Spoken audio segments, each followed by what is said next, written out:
Okay, everyone, we're going to get started. Thank you for finding your seats so elegantly. Everybody's looking terrific.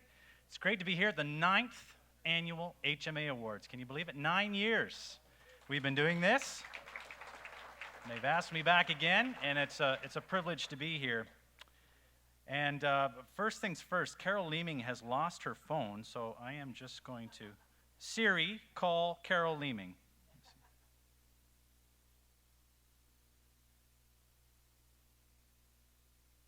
Yes, I confirm that.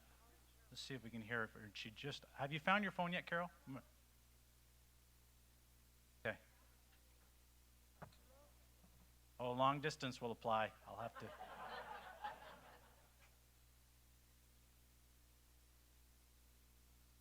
There it is the front table.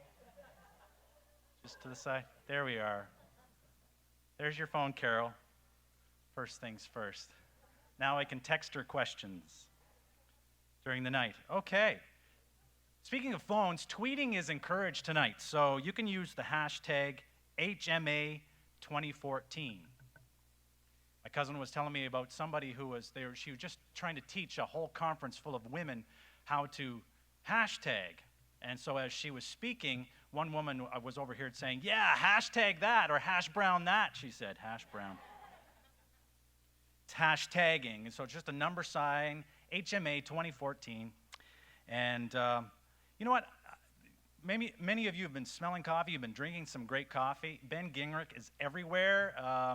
If you know him, if you know about his coffee, well, you know what? You don't want to listen to me talk about it. You want to hear Ben talk about it. We're going to talk to you about what we have tonight. So you please welcome Ben Gingrich first off.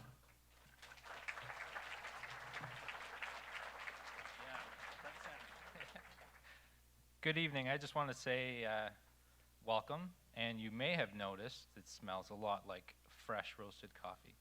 I'm seeing a lot of this. There's a squeezing and there's a smelling going on. This is fresh roasted coffee for you guys to take home on your tables. It is a medium roasted custom blend of some of our direct trade coffees from our Friends with Farms, we like to call it. And there's a whole story about our company, so check it out sometime online or, of course, back at their little tasting booth back here.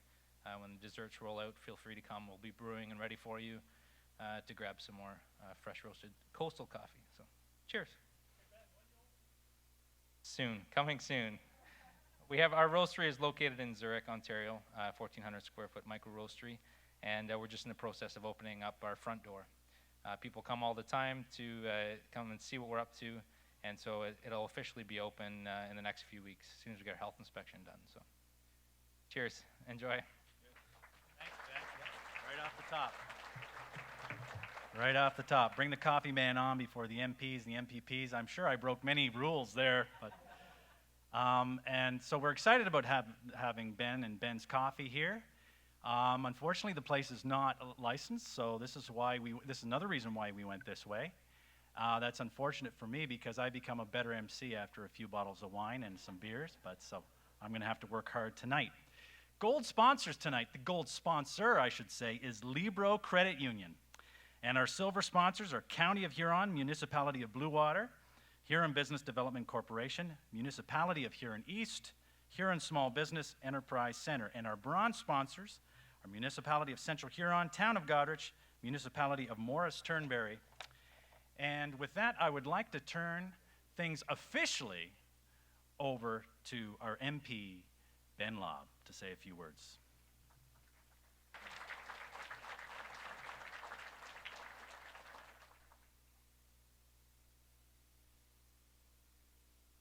Thank you very much. I don't know what you guys are doing, but I was here Tuesday night, and there was plenty of beer here for the Legion's Remembrance Day ceremony. Anyways, it's a pleasure to be here tonight, and the Huron Manufacturers Association really and truly they've done a great job the last 9 years, and really what I think their original idea, the genesis of the association, was to put people like-minded, same goals, that want to make things work and be successful in Huron County. I think they've done that, and I hope they continue to push forward. And just to give you an idea, of course, Lisa and I and the Warden and many others travel a lot of countryside in a month and in a year. And just today, for example, I was at a grand opening for it wasn't truly a dairy production facility, but it was a large heifer barn east of Kincardine on Highway 9. And the manufacturer of that structure was out of Wingham with Olympia Structure. And that's the third barn like that they've done this year in Ontario. And it was 100 wide by 160 long. And so that's the kind of work that is taking place in the county. And Ben and Rob started that right from scratch about 3 or 4 years ago, and certainly have something to be proud. And just to show what else gets coupled in with that and how the true partnerships work, the Hensel Co-op was there as well today. And so you can see how collaboration works. You can see how this is taking place. And you folks here today know many other stories like that. So thank you for what all you do. And I would also say that Ben's got one heck of a hairdo, doesn't he? Anyways, have a great evening.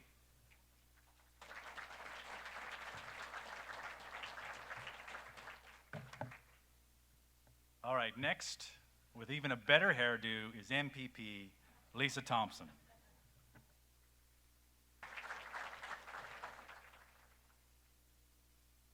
Thanks so much. It's just more hair. Right, Ben? Anyways, ladies and gentlemen, it's great to be here this evening and celebrate all that's good about Huron County. And I have to tell you, I follow HMA on Twitter, and there was a tweet sent out yesterday that really stuck with me, and it was about branding. And if some of you hadn't seen it, I'll share it with you. It kind of went like this. Branding isn't about a tagline or an advertisement. Branding is about the story that gets embedded in the marketplace.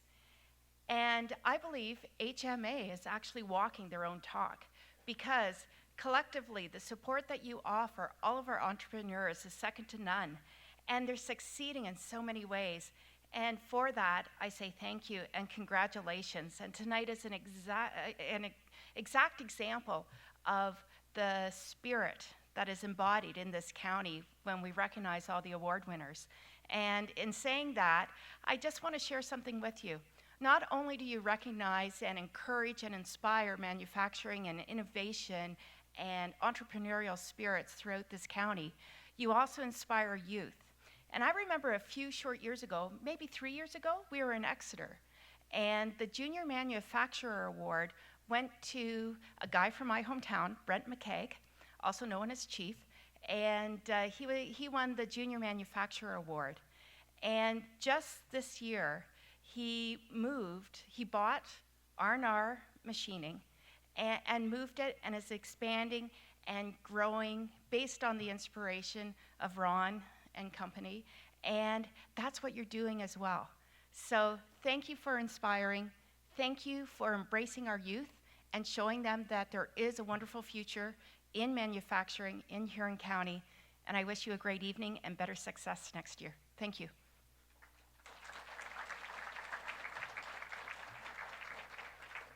Thank you very much, Lisa. Next, we have past Warden George Robertson coming forward. Thank you for doing this for us, George.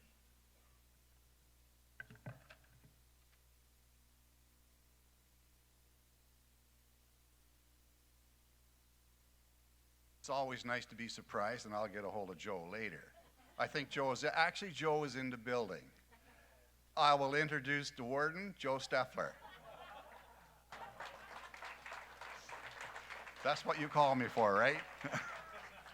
Anyways, congratulations on the 9th. It's just late.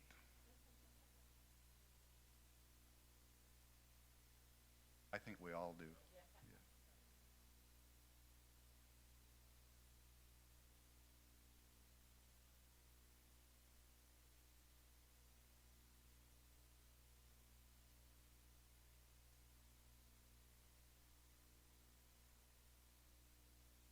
Thank you, George. George says I owe him. Put it on my bill, George. Anyway, sorry for being late. It's what it is when you get old and cold. But anyway, on behalf of Huron County Council and staff. I certainly would like to welcome everybody here tonight and certainly congratulate all the nominees and really congratulate the winners. I don't know who they are. However, Huron County takes economic development very serious. This past year, I think we've gone the extra mile. We've taken it out of the political hands and putting it into the business people. So whether you're a businessman, store owner, or whatever the case may be, whatever kind of business you're in the industry, we've formed a committee. Right now, the committee there's 5 members on it, 3 more to be appointed, and these are business people. After the inaugural session of County Council, there will be the warden and 2 members of council. This will comprise the County Economic Development Committee. And they're going to look at everything from what we have land available, what we're doing wrong, and what we're doing right. So I think it's the way to go, rather than have 9 little silos fighting against each other for the same dollar. I think it's wise to have the county take on economic development as a county, because what happens in Goderich or what happens in Howick Township, it's all the one taxpayer in Huron County.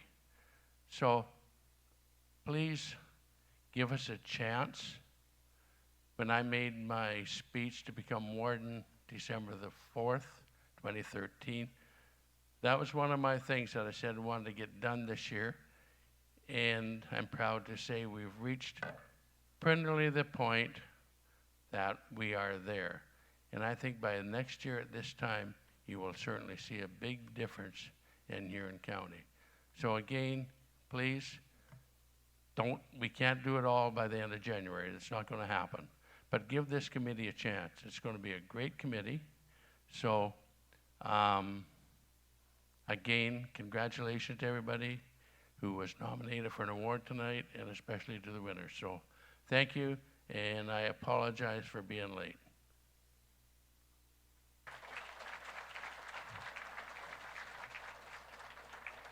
Thank you, Joe. Not bad for someone cold and old. And thank you very much for standing behind your promises and doing what you do on our behalf, all of you that have been up so far. And again, another last-minute change, and you guys are just so agreeable.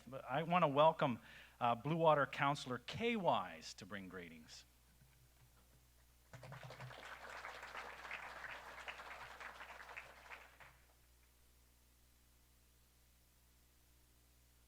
And yes, this is a surprise. I just want to let you know that when this comes to council and the HMA is mentioned, there is absolutely no dispute. It is done. We love it, and we think you're doing a wonderful job. Thank you.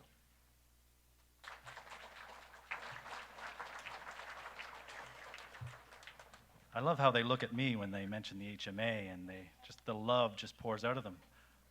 I am merely your MC tonight. I get to do this as a privilege. Once a year, I get to work with Carol and the committee. But thank you. I appreciate that. I'll keep standing over there, and I give it all back over to Carol and HMA.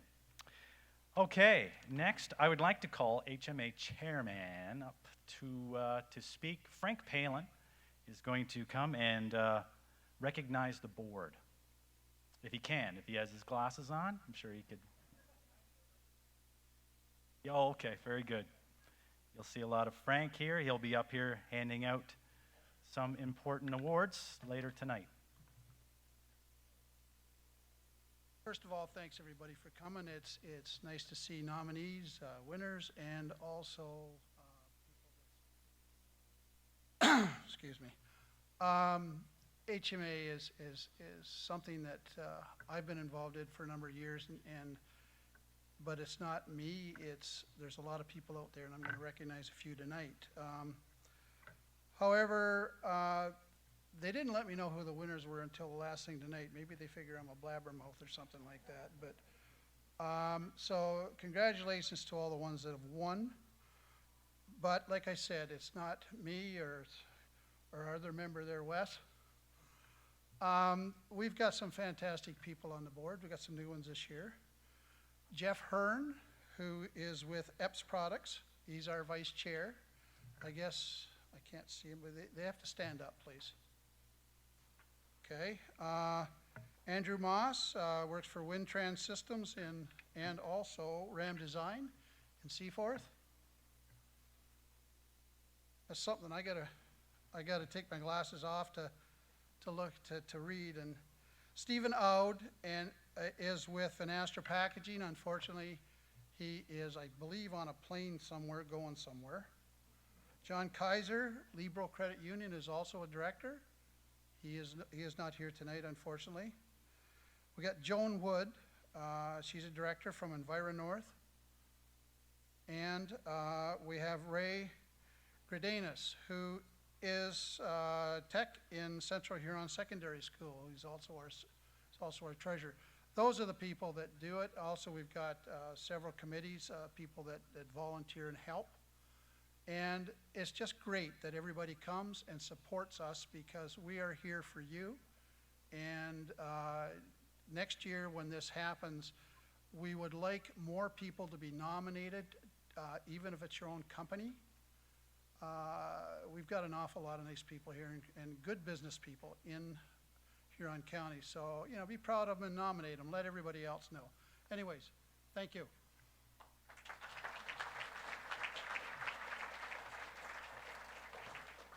Thank you, Frank. And lastly, let's hear from our gold sponsor, Libro Credit Union. Representing Libro is Carl Bolton.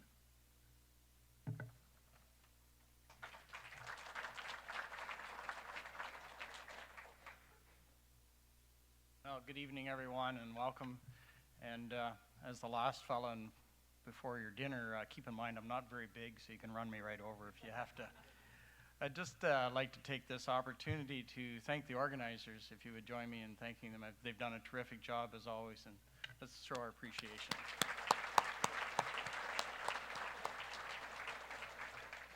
Libro is proud to be a sponsor, and we've been a sponsor for a number of years, formerly as United Communities Credit Union. And as of January 1st, 2014, United Communities and Libro Financial Group joined together to form Libro Credit Union. One of the things that we wanted to keep in mind as when we came together, and I'm quoting Jim Lynn, our former CEO, that big enough to serve you, small enough to know you, and we want to keep that legacy going.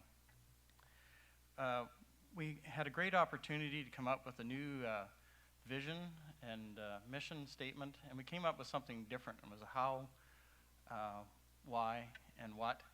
And I wanted to concentrate on the why, and it was helping to grow prosperity in southwestern Ontario. And you people are the ones that are actually growing prosperity here in Huron County. And I think that's great. And everyone in this room is contributing to prosperity right here in Huron County. And I thank you on behalf of everyone. You're doing a great job. Thank you very much. So with that, enjoy the evening, and it's a great event. Thanks very much. Thank you very much, Carl. Our buffet dinner, which starts, I guess, roughly around 6. I think we're pretty close. It's featuring local food by Bon Vivant and Chef Devin Tabor, and I'm sure many of you know him, and we're in for a good night there. Music is being provided by Sarah Hoy, and she'll be playing, she played off the top, she'll be playing through dinner as well. Also want to make mention that we have Sarah Caldwell here, and she's taking a picture of me as I'm talking about her right now, but she is our photographer extraordinaire, and she will be taking pictures throughout the night. You can see your pictures from tonight online, and you can get notified by email when the gallery is ready for viewing. So if you want to email her, sarahcaldwellphotography@gmail.com with the subject "Add Me" at HMA 2014. You can certainly do that. And she has these cards with all that information, just backed by the RPM. There's a shameless plug for my friend Ron, but just, just to the left of that. That's where Sarah's all hanging out there and editing pictures as we're going tonight. So, without further ado, let's have a blessing, and let's bring Jeff Hearn to bring a blessing to us. I got to work with Jeff's son, Ben, on Charlotte's Web this past October, and it was a delight. Ben always brought his A game to rehearsals, so we started rehearsing in August, and Ben was always on top of everything, and I don't know where he gets that from, but anyway. I don't think he gets it from me. It must be his mother. I will just say a short grace for dinner. Lord, thank you for the food we are about to receive. Thank you for the opportunity to live and work in Huron County, and where we prosper very well compared to many other parts of the world. Amen. Okay, everyone, enjoy your meal. Enjoy each other, okay?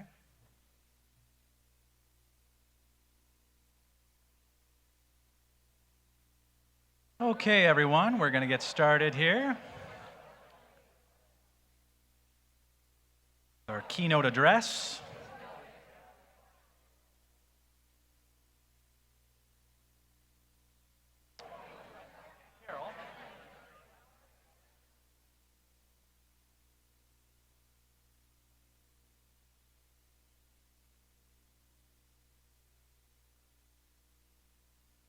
We were just talking to Ben there. He's brewing and brewing and brewing coffee, and he's having a great time, aren't you, Ben? Everybody's digging this coffee, so thank you, Ben, for coming in.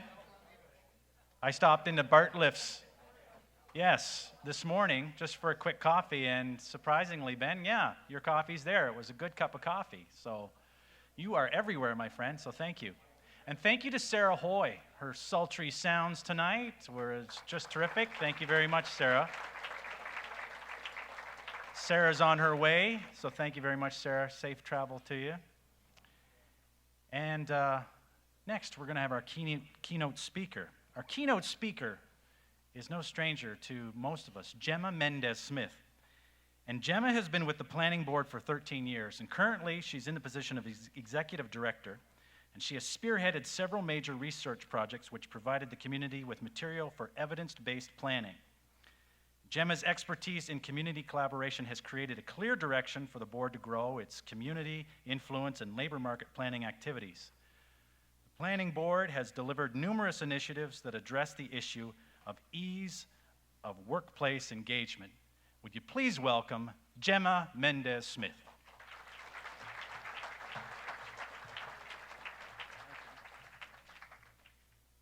Thank you, Wes. So solving the skills gap. About a year ago, it was 2 years, we decided to figure out what was happening in our 4 counties of Bruce Grey, Huron, and Perth. And so we took on the challenge as a lead organization, as the 4-County Labor Market Planning Board, to talk to employers, to talk to youth, and to talk to residents about how they felt things were going in the 4 counties. And so this is the follow-up to what we did and launched back in March of 2014. A lot of activity has been happening with that research, and that makes my heart really sing, because although we are in the business of research, it's not just about the research, it's about what we do with what we find out once the research is completed. So I'll tell you, though, a little bit about what we as local boards do. We are funded by the Ministry of Training Colleges and Ministry of Training Colleges and Universities. Beth and Daryl are looking at me like, what? And there are 26 local board areas across Ontario. So all across Ontario, this type of work is being done. And it's delivered very uniquely to those communities, and that's why we have 26 across the province. We belong to that network, and what we do is we are the purveyors of that local labor market information. We gather the information that belongs to our 4-county region, and then we help work with that information as to how we need to improve our services, are there gaps, and what do we need to do to improve those gaps. And then we collaborate. The things that we do to deliver services in our community is what helps us be successful. And that we're not successful without you. If we don't have collaborations in our community, there is no success for us. So we thank you, first of all, for that ability to collaborate. So what do we do for the province, first of all? We are funded to deliver a local labor market plan, and that's delivered annually in October. And we are also funded to deliver 4 activities based on the evidence of that plan. So all of the work that we do is driven by evidence that we hear from you as employers. So what did we first need to know? Through the skills gap study, we wanted to know, is there actually a skills gap? So we felt we needed to talk to the employers. What are you finding in the workforce? In your current workforce and maybe in your future workforce, are you able to find the people that you need? And what are the students thinking about what their future might be? And thirdly, how do our residents feel about living and working here? And what I'm gonna share with you tonight is more around, I think, that future labor market. What do our youth think and know about our community here in Huron County?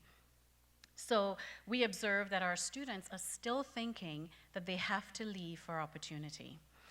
And that is something that we as a community need to change. We have the ability to change that perspective for our youth. And so they're still saying that, you know, females are saying 56% are saying, nope, I have to leave to have success. And we're saying, no, you don't. We can create that success locally, and let's work together to do that. Our males, 52%. And most of them expect to go off to post-secondary. The interesting thing about going off to post-secondary, however, is that sometimes our youth don't do that right away. They wait maybe a year, maybe 2, maybe even longer before they get engaged in post-secondary. So the ability for them to become engaged in the labor market needs to happen directly out of high school. It cannot depend on any type of post-secondary education immediately, because sometimes they don't have the opportunity to do that. So offering our youth skills that get them engaged immediately, as well as the ability to move forward into those post-secondary training opportunities, will really give our youth the chance to succeed. So we asked our youth, what do you expect to be doing in the future? And so they're saying construction is their first choice, professional, scientific, and technical services, and agriculture. Okay. Our females, they're celebrating their future by saying healthcare and social assistance, professional, scientific, and technical services, business building, and other support services. And I always ask the question, how did you arrive at that decision? And I'm not sure that they actually know how. They may have made a decision just because it's something that they heard about. And I would like to see the decisions made more closely connected to what's happening in your economy. I believe that it doesn't matter where you want to work. It could be here in Huron County, it could be in Toronto, Timbuktu. You still need to understand what the economy has to offer you for employment. And that's the only way that a youth can be successful, in my mind, knowing how they can engage. And so when they make these decisions right out of high school, or maybe a couple of years after high school, we need to ensure that we're giving them, providing them the details they need to make sure that they're successful. So this is some of the work that we're involved in as we move forward in our partnerships. So am I thinking, is there a skills gap, or rather, is there a skills mismatch? And, you know, I'm coming to the understanding in some of the work that we're doing is I think there might be more of a skills mismatch. We have people with skills, we have employers who need employees, but for some reason, we're not always making that connection. And I believe it's the mismatch that we're having. And we can see that because previously, some of the decisions they're making to study isn't always connecting with our labor market. So here's the Huron County economy based on the National Household Survey, and these are the employment numbers in Huron County. So your top employment sector is agriculture, and that's not a surprise to us. But these numbers are based on jobs that are housed here in Huron County. So people, we do import some of our workforce. So these are the jobs that are held here. It's the place of work data. Our second highest is healthcare, and then we go into retail, trade, manufacturing, and food and accommodation. So when we start talking about those top 5 sectors, what do people need to know?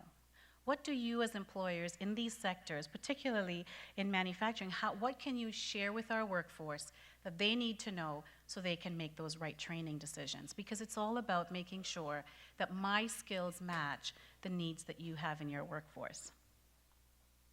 So here's what our students are actually studying. We also purchased the fields of study data.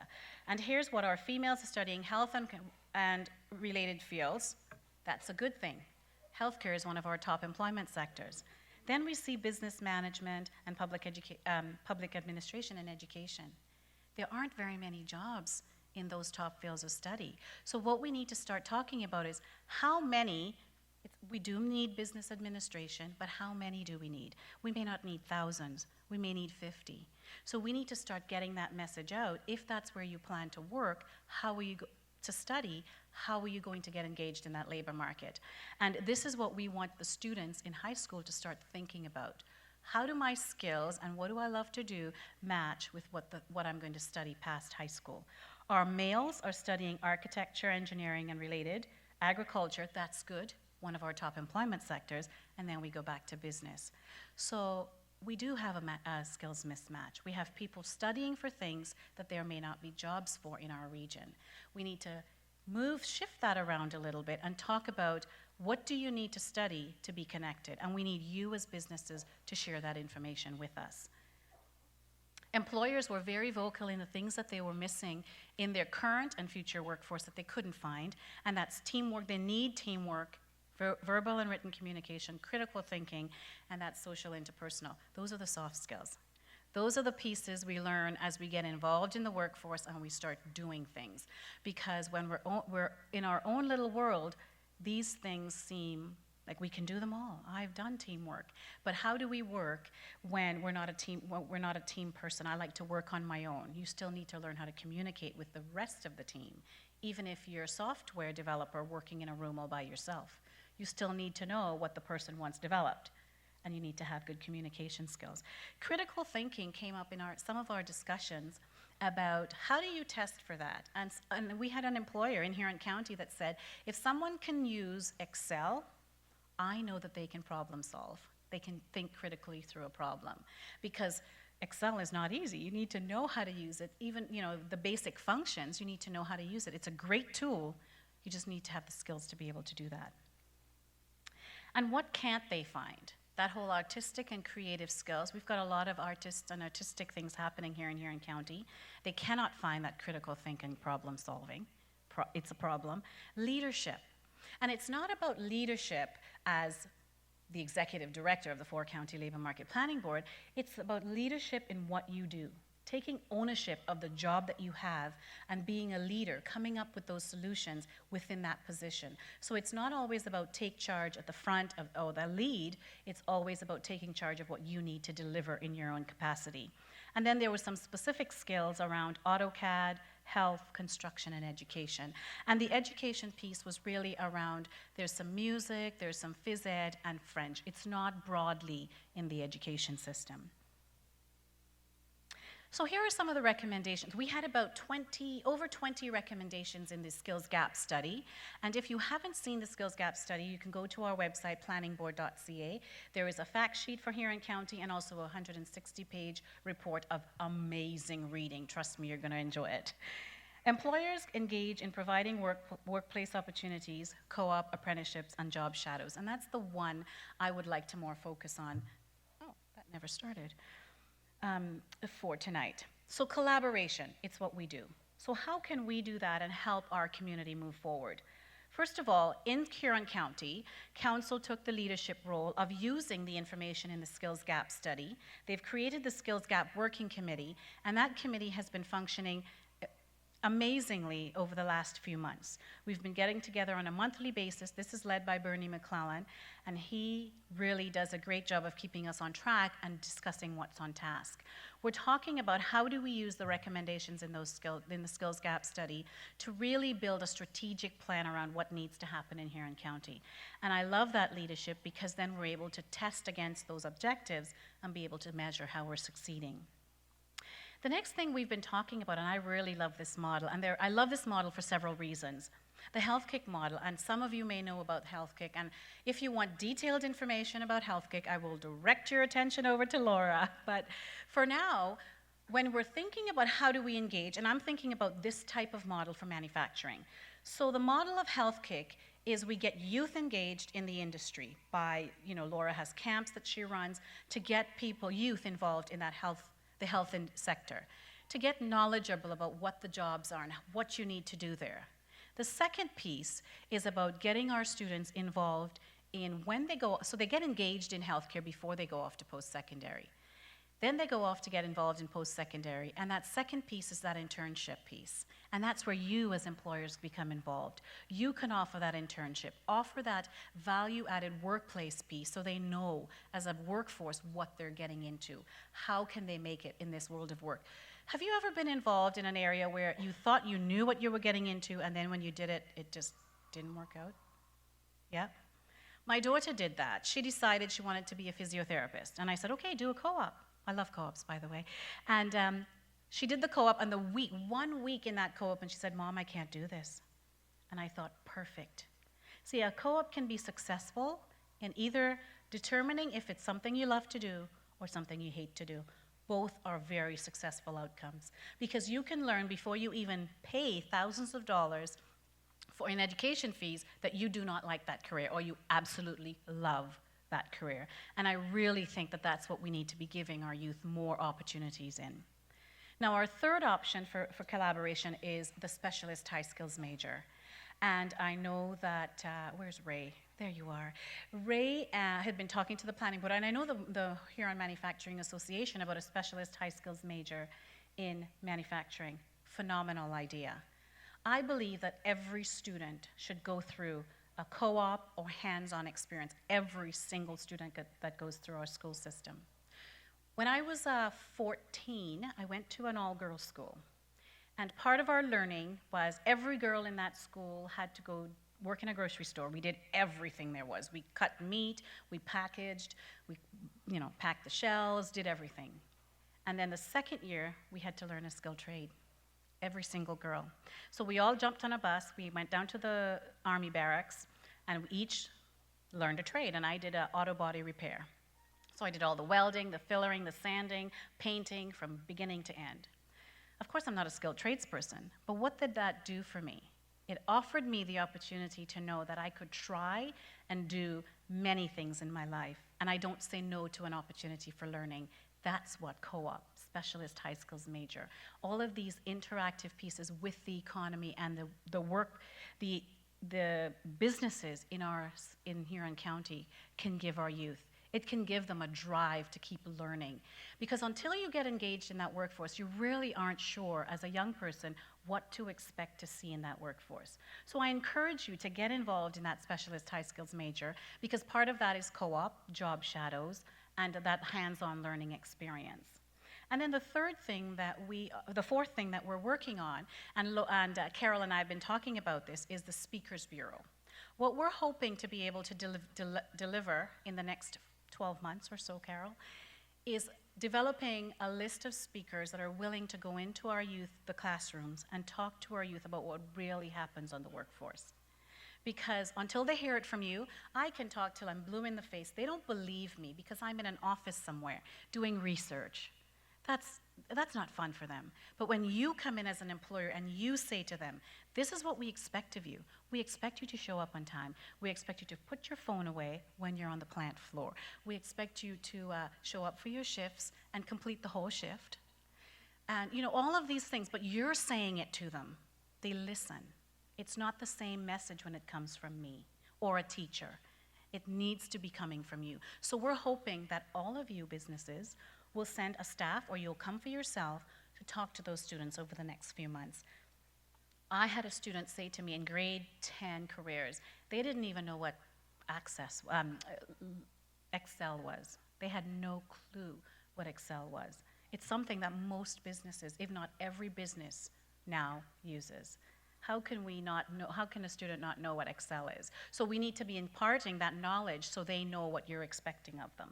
So those are the collaborations we're hoping to be able to move forward and really grow our labor force from within. We need our students to understand all of and every opportunity that we have to offer them here in Huron County, and that starts with you.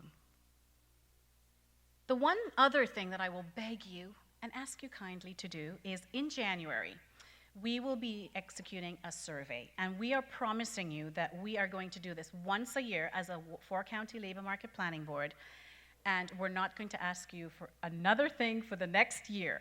But this survey in January is going to it'll form the basis for all of our planning of what we're going to be delivering to you for the next 12 months. So the ministry has asked us, this is something that StatsCan was doing about 2 or 3 years ago. They decided to cancel it, and the ministry has asked us as local planning boards to take charge in doing this.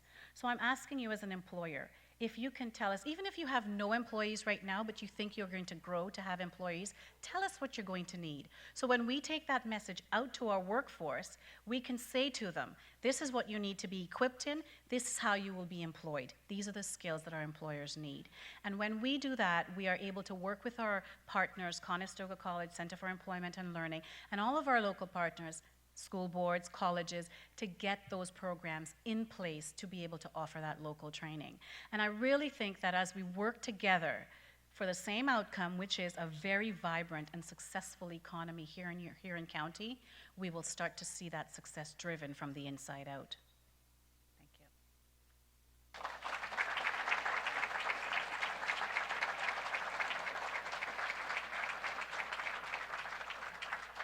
Kind of ended on you there suddenly, eh? I spoke quickly because I know we're running out of time. I don't know if there are any questions, but I will entertain questions. Yeah, would you take some questions? Any questions at all for Gemma? Yes.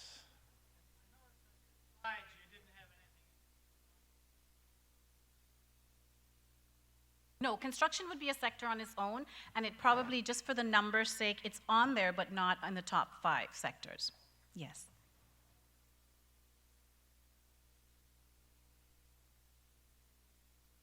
Always a lot of information, great information from Gemma. I was around, I used to travel in the circles Gemma, well, not really travel.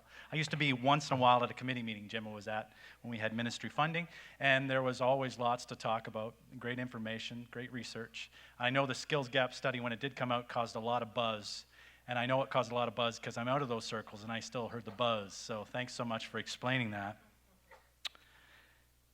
So now we get to the awards ceremony, which is a very, very special part of the evening, obviously, and we get to start with a very special part, and that's the scholarship part. First of all, I just want to let you know that Sarah Caldwell will be taking pictures. She'll be over here. I believe she's going to be taking pictures to my left, to your right, and so once you receive your award, you can go over here, and Sarah will take your picture. If you don't receive an award, maybe someone can take your picture over here. No, but this, it's the coffee, okay? Just thank you, Ben. I don't know what you put in that decaf, but it's making me say things I think I'm going to regret tonight. The awards, by the way, were built and constructed by the tech department at South Huron District High School, led by Tom Walsh.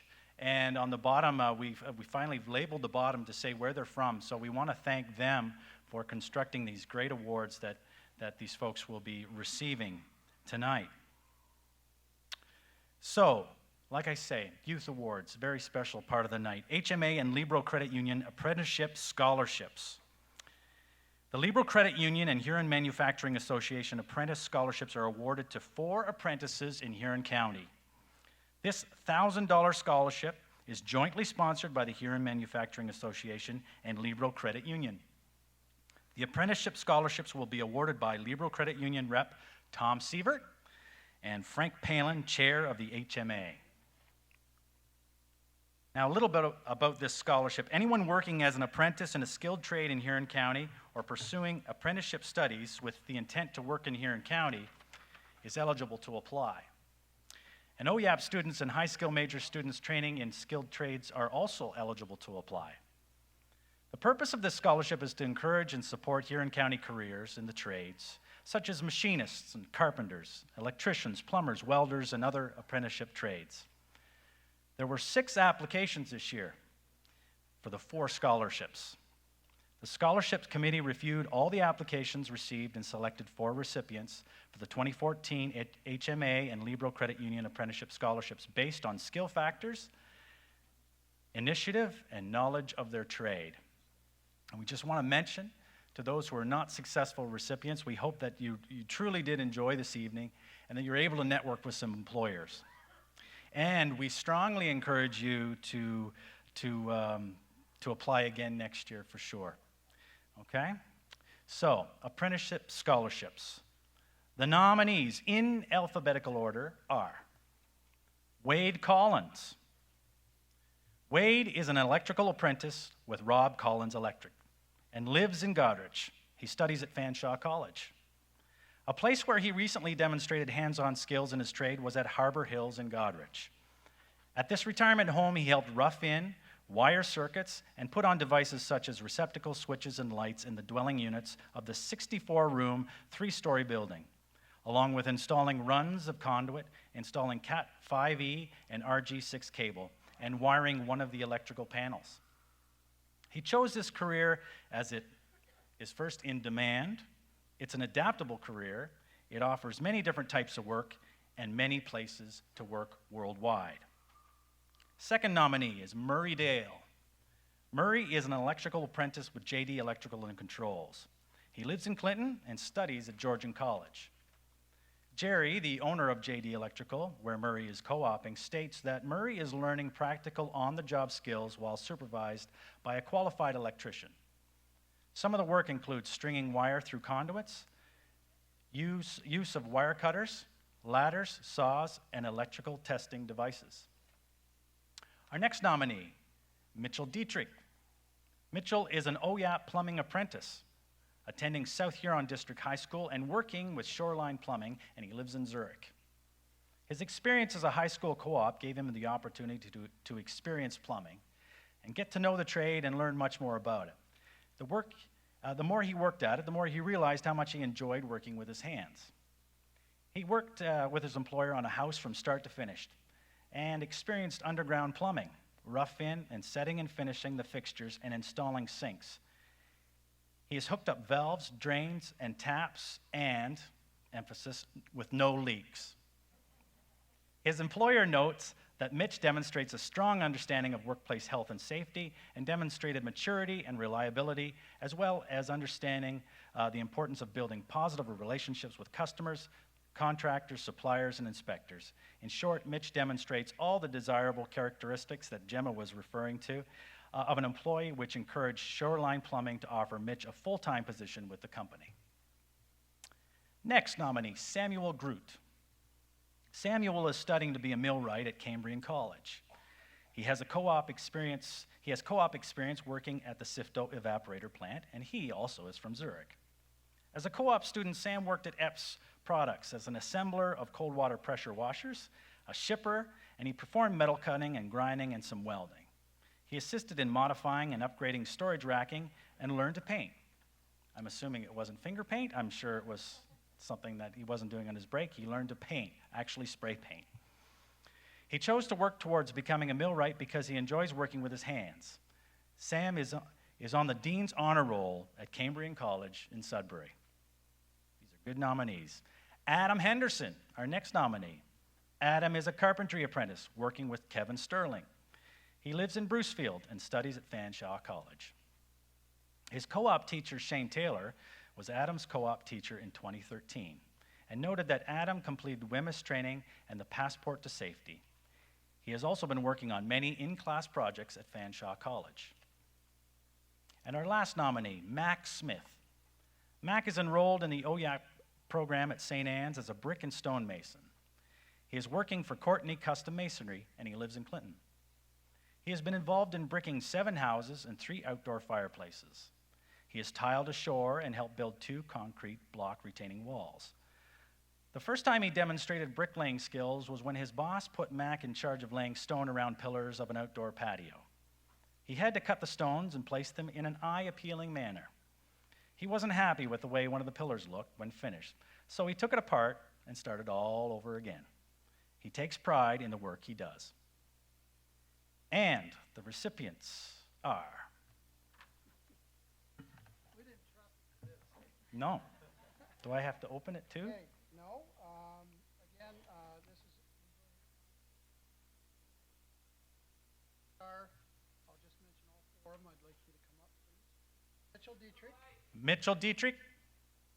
Okay. I'll get closer. Mitchell Dietrich, Samuel Groot, Max Smith, and Wade Collins. There's no reflection on the other two, but the choice was made. And just for those people that think they don't know anything, we're also going to give them a nice HMA tape measure. Perfect. Okay.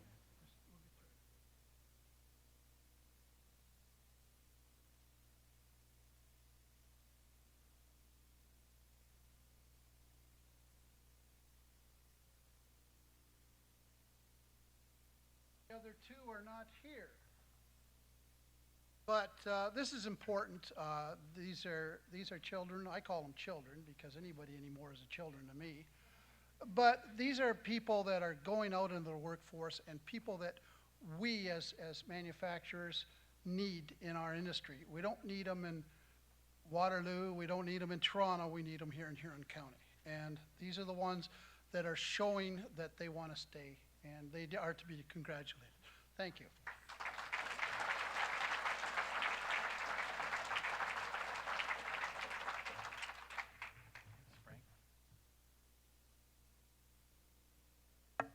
We got one other picture to do.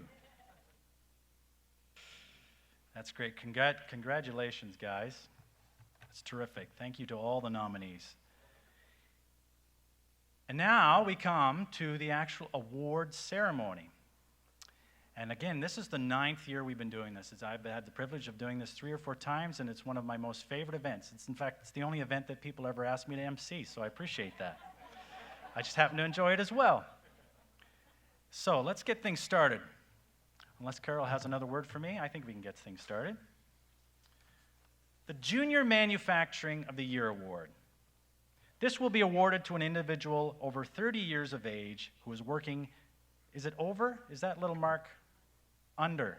I've never known that. See, I was never good at math. I have that mark, that triangle mark. Does that mean 30? That's less than 30. Boy, I'm sure glad I didn't say that out loud in front of a bunch of people. Junior Manufacturing of the Year Award will be awarded to an individual less than 30 years of age who is working in a Huron County manufacturing business and has made a significant contribution to his or her workplace. And the nominees are Brett and Brian Lansborough of Maelstrom Winery. Brett and Brian have helped their parents launch Maelstrom Winery, and since 2009 have been growing grapes for the purpose of producing the highest quality wines such as Riesling, Baco Noir, Cabernet Franc, Geisenheim, Chardonnay, Marchal Foch, did I get it close? Frontenac Blanc, Vidal, and Marquette. The vineyard now covers over 8 acres and has over 9,000 vines. Brian is a winemaker in training and is assistant general manager, while Brett helps with research and marketing. Brett has been identifying Ontario market segments and is looking at options for vine nutrition management, soil and tannin-related innovations to enhance flavors in the developing wine region of Huron County. Brian has demonstrated innovation and creativity in the areas of plant management, designing planting equipment, frost protection equipment, and wine production methods. And our second nominee is Joost Van Dorp of Blyth Farm Cheese. He is an administrator helping to keep the business run smoothly in all aspects: website maintenance, product documentation, and researching new business opportunities. Joost has implemented a system which assigns a barcode to every cheese wheel which leaves the building. He has also been working on making the entire operation paperless. Their main cheese is Gouda, made from goat's milk, and it is sold in over 100 locations across Ontario. Research and testing is being done to create new cheeses. Joost has been involved with developing the variety of Gouda they produce, as they add different ingredients to the cheese to make it taste spicy, such as jalapeno, garlic, and cool mint. Their cheese has recently won Canada's Best Gouda at the inaugural Canadian Cheese Awards in Toronto. Their cheeses have also won awards at the Royal Agricultural Winter Fair. And the recipient of the Junior Manufacturer of the Year Award is... This year was a little bit more difficult. It's not like, that's like more better. It was so close between the two and some of the other areas that we actually chose them both. Okay?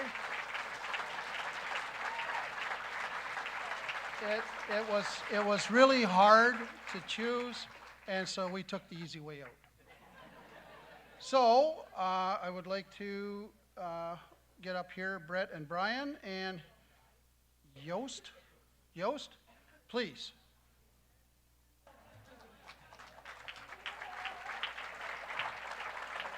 And I should state that all recipients are free to say a couple words if they'd like. Brett, Brian, you look like you'd like to speak in front of people. Okay? Paul. Paul is here on behalf of Joost. Yes, for your son. Good on you. Paul Van Dorp is here, and he's here, obviously, here on, and you're going to grab the award for him. You want to say a few words on his behalf?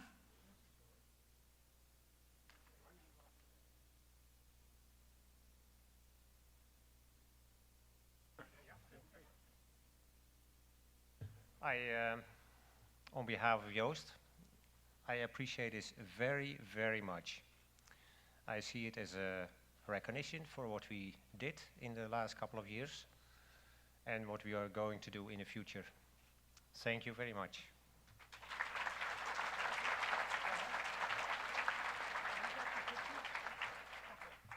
That's terrific. Brett and Brian are just shaking hands. They're not coming over. Okay. Looking good. Okay. Text it to me. Okay, next up, we have the, yes, applause. Again, sure. They are the future, so that's terrific. Thanks so much. Next, we have Innovative Product Award. And this will be awarded to a Huron County manufacturer who has successfully met the challenge of transforming a good idea into a product on the market since 2009. The winning product will be chosen based on innovation, creativity, acceptance in the marketplace, delivery of value to customers, competitive advantages, and business success. And the nominees are Ice Culture. Ice Culture Innovative Product was a collaboration with Canadian Tire on the drivable ice pickup truck, a project that will wind up in the Guinness Book of World Records, which is awaiting confirmation.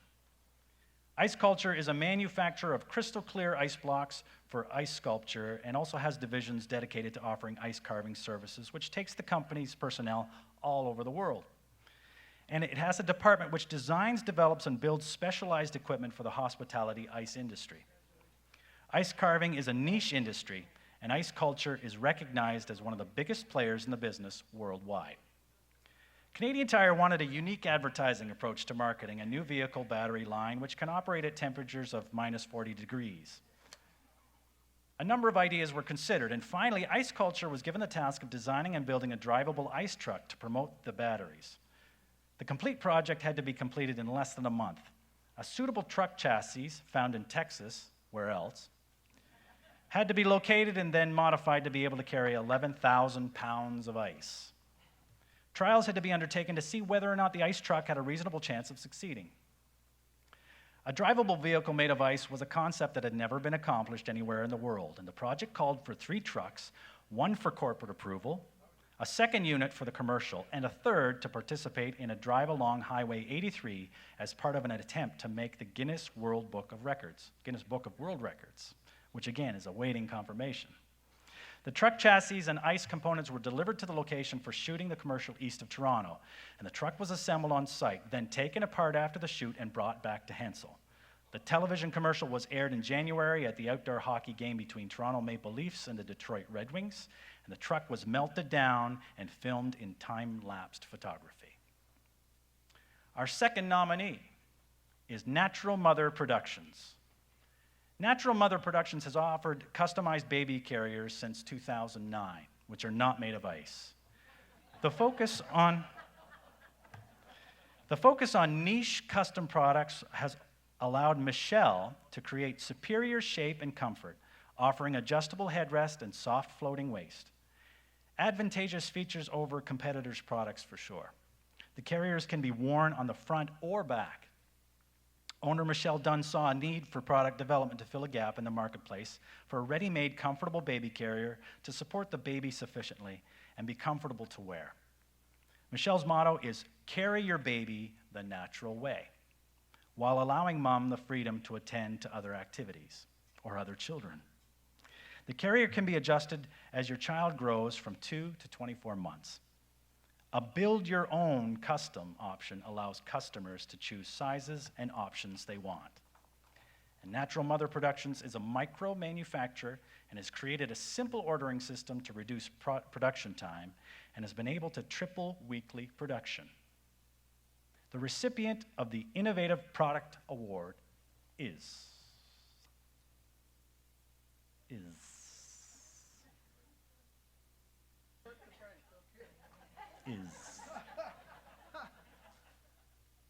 As you probably noticed, I'm not very good at this.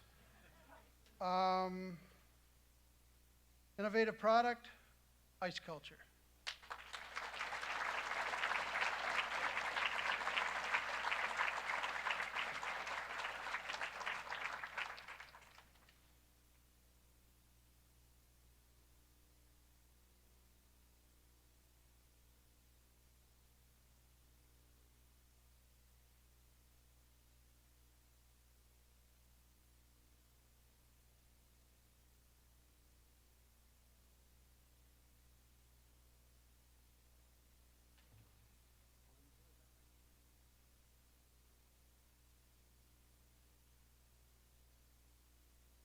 Nothing has stopped Julian before.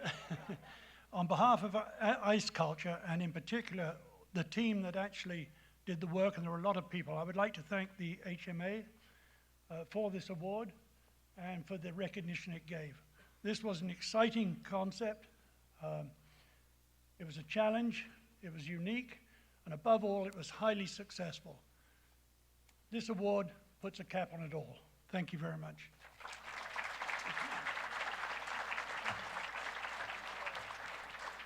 Terrific. Okay, next up. How are we doing? It's good. I love these awards. You're inspiring everybody. I love this thing, and you guys are the gears. That's why I like hanging out with the gears. You're the one who's making it all happen in the county. Next is the Corporate Citizenship Award. And this will be awarded to a manufacturing company in Huron that has made outstanding contributions to their community and to the HMA. And the nominees are Easy Building Products. Easy Building Products manufactures a wide range of metal roofing products. They have over 40 years of experience of high-quality roll-formed steel and siding products with a commitment to quality and customer service. John Beamers and Easy Building Products have generously donated to many local charitable projects, such as the ABCA McNaughton Trail Gazebo, the Exeter Optimist Lion Splash Pad Pavilion, as well as many projects far, far away. In 2011, through a nonprofit group, he provided steel to help build a school for kids in Africa. He regularly donates funds and steel to groups for Northern Ontario youth groups. He also donates steel to a school in Mexico through his church and helps with World Vision. Recently, he donated to a local camp near Goderich by supplying over $8,000 worth of free steel for new roofs for cabins and outbuildings for the camp. He also shipped $6,000 worth of roof product to Dryden, Ontario for a school. His nominator noted that, whether it's in his community or around the world, John is making a difference in so many people's lives. He is helping people make their communities a better place to live and raise their families. A humble man, John puts his heart and soul into his business and is paying it forward by helping so many others. He quietly helps people, not for the recognition and fanfare. He just helps his community because it's the right thing to do. He started with nothing except a vision to succeed and a great work ethic. He has done very well in business, and now he feels it's his turn to give back any way he can. Our second nominee is Libro Credit Union. Libro is Ontario's second largest credit union, and for the past 70 years is committed to improving the quality of life within southwestern Ontario, serving 21 communities through 27 branches and a network of over 2,400 ATMs across Canada. Libro is made up of 95,000 owners and is leading corporate citizenship in southwestern Ontario. Community initiatives are supported for the common good. Community builder grants and student award programs, along with sponsorships and donations, are some of the many ways that Libro is working to make our communities better for work and play. Libro encourages local youth through sponsorship of the HMA and Libro Apprenticeship Scholarships, which we saw tonight, and Libro has been a major sponsor of the HMA Awards for many, many years. Their 50 to Give program makes $50 donations on behalf of new owners to the youth group or charity of their choice. And the Foundation for Education is a great charity. So, right, back to this. Since spring 2013, over $350,000 has been donated. Since 2005, Libro has invested in excess of $7 million into its communities. And our third nominee, Tasty New Bakery and Cheese House. Tasty New Bakery has been in business since 1929.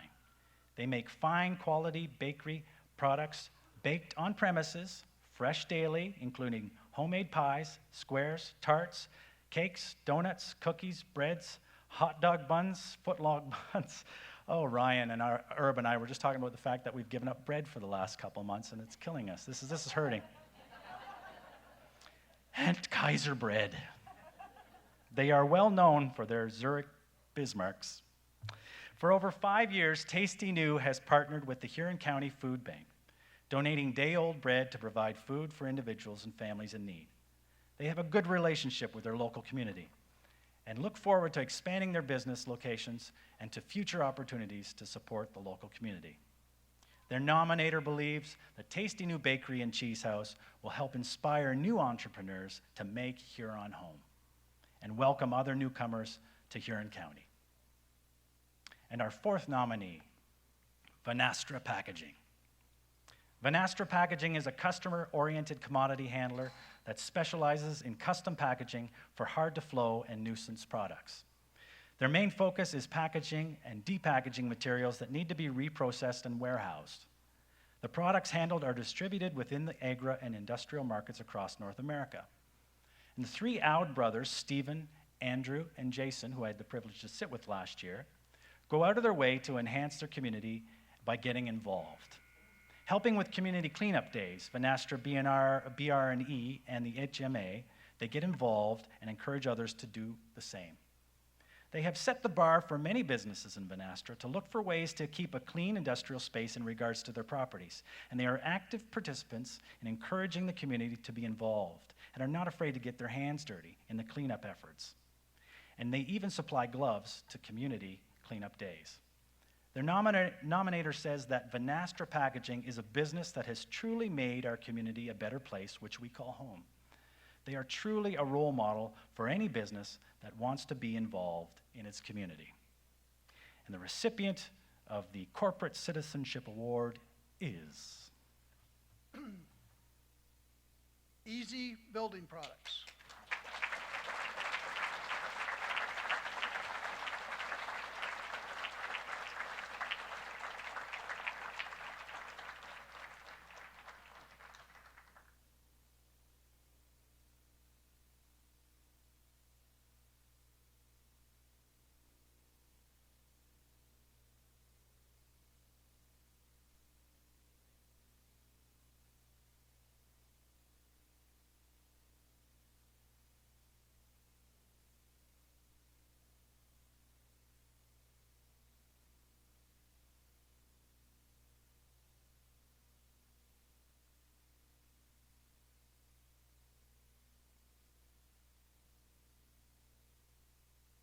John, we hear that you're humble, but would you like to say any word? Any word at all?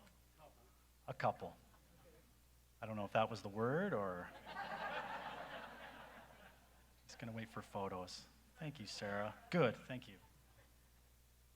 Yes, I pretty well have, Jay. I'm humbled at this, and I want to thank the nomination people and also the HMA. And most of all, I got to thank our crew, who are most of them are here.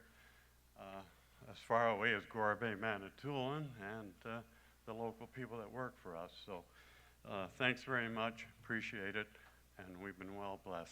Thank you.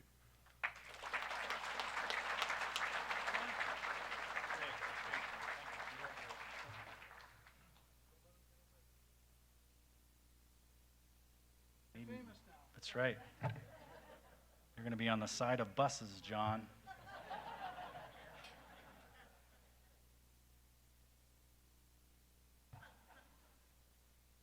That wasn't funny.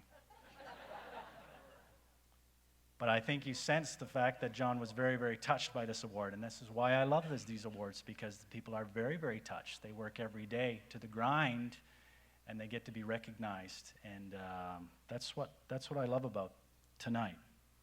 So let's go to the Green Leader Award. Are you ready, Frank? Let's do this thing. He was born ready. Okay. The Green Leader Award will be awarded to a Huron County manufacturer who has demonstrated leadership in development of environmentally sustainable processes, policies, and products. The nominees are Andreika Elevators Limited, is a commercial grain elevator located southwest of Exeter. They handle corn, soybeans, and wheat. The soybeans are shipped around the world to Japan, Southeast Asia, Europe, and the USA. And they are one of the largest elevators in Ontario with 3.5 million bushel capacity. They make every effort to minimize the amount of energy consumed using leading-edge technologies to be efficient. They have the most efficient dryer available for drying crops and have also designed and built a natural gas-powered cogeneration system which provides electricity as well as heat for the drying process. They have a 100-kilowatt solar photovoltaic, nope, I don't want to say prophylactic, I want to say, they have a 100-kilowatt solar photovoltaic rooftop. We're going to edit this. They have, this is big stuff because I can't even say, they have 100-watt kilowatts, no. They have a large machine. They do, they have amazing things. They have things. We'll text it to you. 100-kilowatt solar photovoltaic rooftop panels which generate electricity. I have this one marked really, okay. Anyways, it's amazing stuff. In the soybean processing plant, light is provided by a combination of natural light and LED fixtures and result in reduced energy consumption. Future solar panels will be installed in 2015. When they dry again, they generate their own electricity with a natural gas power generator. All internal combustion engines are 33% efficient, and the other 2/3 of energy is exhausted as heat. The waste heat is captured and utilized to preheat the air entering the dryer. This results in a reduction of 10% in drying costs. Less gas burned means a small carbon footprint. And the second nominee is Switch Energy Corps. Switch Energy Corps is located near Clinton and in the past 4 years have grown from a project initiative into an operating business. Switch Energy collects agricultural and horticultural waste plastic film, cleaning it thoroughly and recycling it. This waste plastic into, cleaning it thoroughly and recycling this waste into plastic pellets for resale. The used film is collected for a growing list of over 1,200 farms on routes that are optimized to reduce the carbon footprint. Previously, farmers who used hay bale wrap would have disposed of the waste plastic by either burning it or taking it to the landfill sites. And working through other associations such as the Ontario Dairy Association and Municipality Waste Management Divisions, this plastic is not being diverted. Switch Energy is also working with the Biomass Producers Co-op on long-term plans to combine recycled plastic with farm-grown biomass, such as switchgrass, to manufacture biocomposite consumer goods. This crop also has many benefits of sequestering carbon into the soil for decades due to its massive root system. As an immediate benefit, Switch Energy will be saving 2 million pounds of used plastic bale wrap, horticultural field and greenhouse film from arriving at landfill sites each year. And the recipient of the Green Leader Award is... Switch enemy. God, I got his disease. Switch Energy Corp.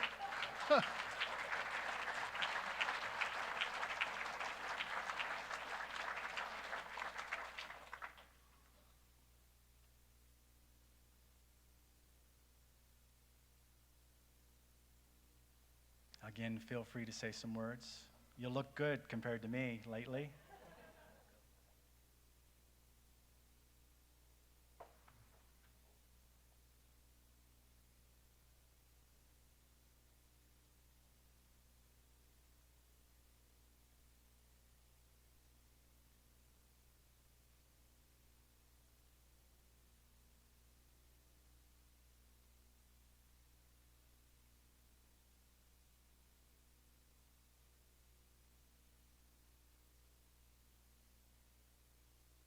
This was a great evening until they told me I had to talk.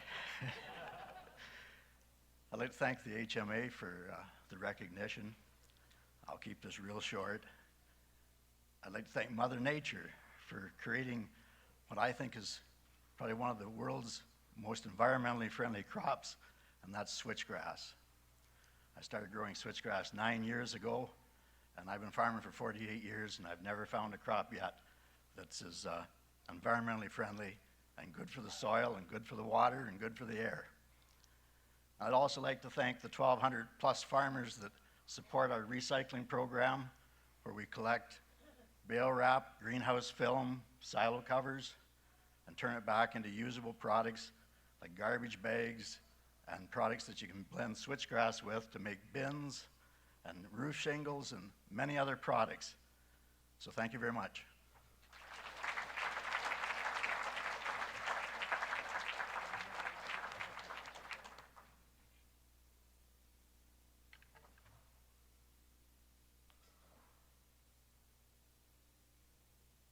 Okay, next is Employer of the Year Award.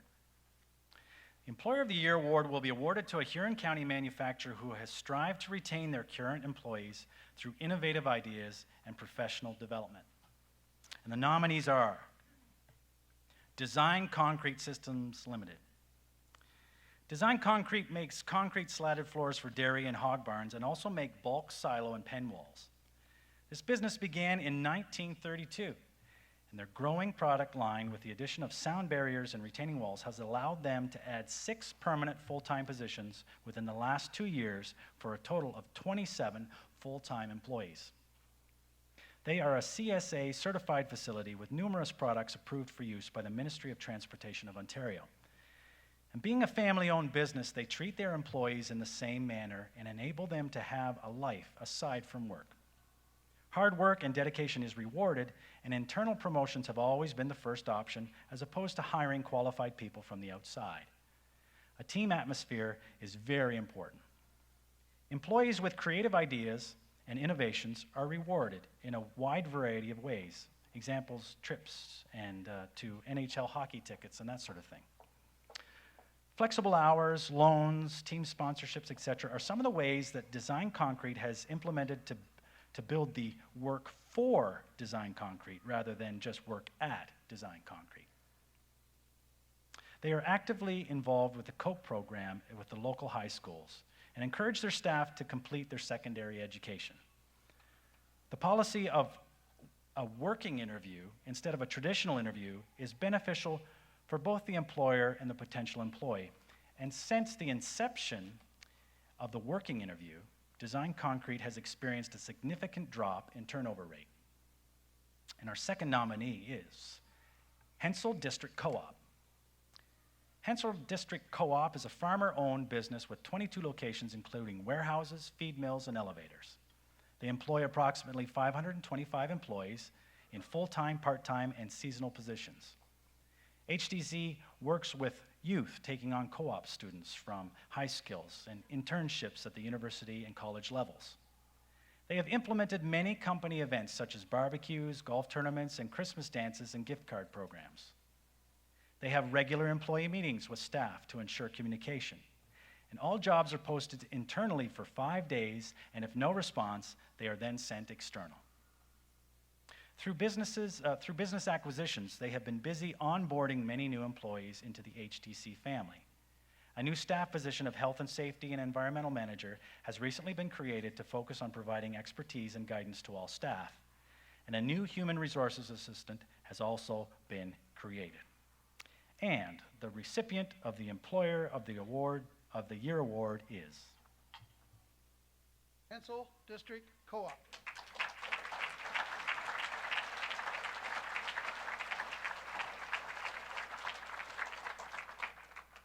I thought they were going to send somebody to work.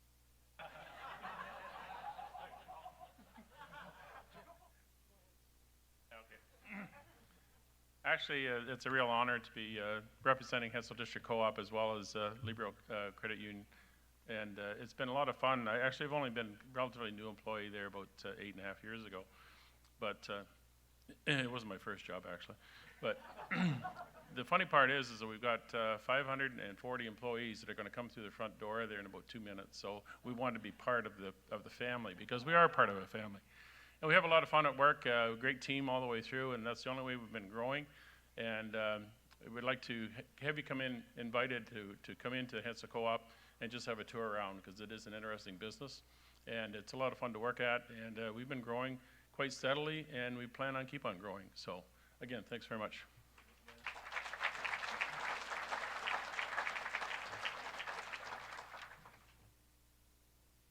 All right, thank you.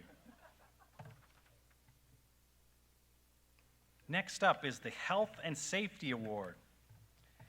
This award will be awarded to a Huron County manufacturer who has achieved excellent results in health and safety, reducing occupational hazards and disease, and/or developing innovative health and safety policy. And the nominees are DuPont Pioneer Wingham Parent Seed Plant. This is an agricultural seed production facility. Parent canola and soybean products are grown in local fields. At harvest, seed is trucked to the plant where it can be cleaned, treated, packaged, shopped, or stored in the warehouse. Seed is sent to many locations across Canada and the U.S. for further seed multiplication or field yield testing. They have mandatory safety training with 43 safety programs divided amongst employees, encouraging ownership and engagement. They have company-wide sharing of all safety incidents and near misses to help identify best practices. They have an auditing program to help identify any safety concerns with employee and pre-season safety training. They follow a site safety improvement plan that is reviewed annually. All employees are provided with safety glasses, vests, gloves, and hard hats.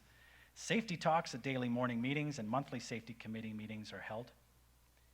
And they were one of 8 Canadian locations to receive the DuPont Board of Directors Safety Award for 2013. They have developed a driver training obstacle course for employees to participate in yearly. And our second nominee is Meetema, thank you. Meetema Country Meats. Meetema Country Meats is located east of Exeter and is a family-run business with a wide range of fresh and cured meat products. They employ 3 full-time staff and 2 part-time staff with an additional 6 employees at the Stratford Farmers Market. Custom butchering is their specialty. The health and safety of the staff and of their food products are a vital component of their business everyday life. Protocols are in place for personal hygiene and health training. And standards are set for work area cleanliness, clothing, footwear, protective clothing, and personal hygiene. Requirements are reviewed monthly and improvements are made. And the recipient of the Health and Safety Award is DuPont Pioneer.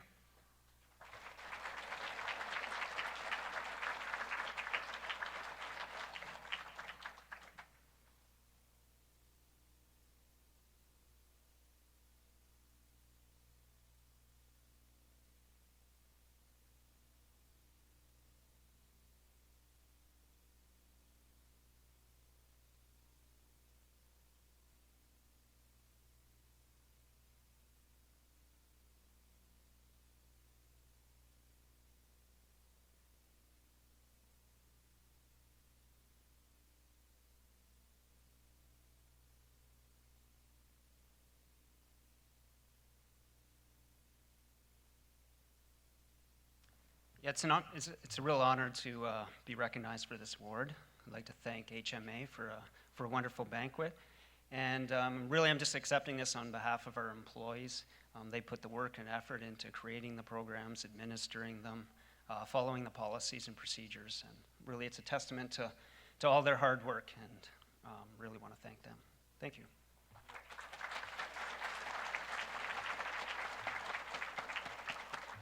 Okay, thank you. Our 7th award, the Exporting Award. The Exporting Award will be awarded to a Huron County manufacturer who has achieved exporting success with improved sales figures outside of Canada, accessing new markets and/or taking more market share. And the nominees are Industrial Drive Service Incorporated. Industrial Drive business focuses on automation projects. These projects involve multiple motors that operate a machine producing a product. This coordination is done using variable speed drives and programmable logic controllers. They are located in Hensel, with primary markets in Toronto, 705 area code, and in the southern United States. The installation of their drive systems for hoists using in mining industries can be found in northern Ontario, western United States, and Peru. Shipping product into the U.S. is not difficult, so they say, but the procedure for getting their staff into the U.S. is very difficult. NAFTA allows them to service what they sell. For this reason, they limit their service to U.S. customers to those who have purchased the product. A new customer will need to purchase an item for industrial drive services to validate their entry into the U.S. Mexico, they say, is no problem to ship into, and staff have no problem getting there, especially when the sun is shining. Peruvian customs, they say, though, is the most challenging to deal with. The product needs to be shipped in wood crates with approved wood that is guaranteed to have no insects and living organism. Custom paperwork must be perfectly completed. Any discrepancies require much additional work. Great care must be taken. And as you can guess, they actively maintain relationships with both export and import custom brokers. Our second nominee is Seaforth Rain Gear Successibles Incorporated. Successibles manufactures waterproof golf accessories, and their gear is popular internationally. The Seaforth Rain Hood is the #1 rain cover on all major professional golf tours worldwide, as well as with elite amateurs and collegiate teams. They attend international trade shows and meet with golf distributors from around the world. They have international barcode systems on all products that have been analyzed for international tariff assessment. They continue to work with shipping companies to maximize ease of cross-border shipping and receiving. And they utilize local area carriers to save money and time. Drop shipping is always an option for distributors, and they use Canada Post and USPS for website email orders. I think that's UPS, but. Third nominee. Pronunciation. Sifilco. I'm loving that coffee. I'm blaming the coffee. No, it's just me. Sifilco Limited. Sifilco Limited Industrial Knit Products is celebrating 35 years in business. They supply tubular knit fabrics, netting, open width netting, and shade fabrics to the North American market. They are expanding existing export markets through working with customers and have added new custom design machinery to meet the needs of their customers who are steadily looking for ways to offer innovative products or improvements. They have experienced over 160% growth in the export market in the last 5 years. They work steadily with their broker and customers to coordinate with the trucking firms to expedite products through the border crossing. They have just rewritten their internal software for producing all the customs and shipping documentation and tied this directly to their product database, which results in the streamlining of all raw material to inventory to shipping and customs documentation. They have implemented a procedure to utilize tariff preference levels on non-NAFTA products being exported to NAFTA countries. This is another way they remain competitive in the exporting market. And the recipient of the Exporting Award is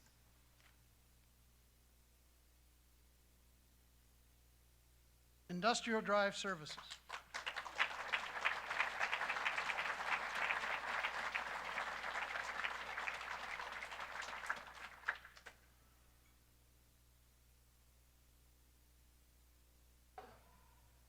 You look like you want to say something. I just know you do.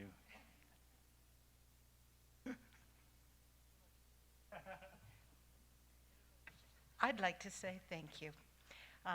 On behalf of Industrial Drive Service, we would like to thank both our nominator and, of course, the HMA.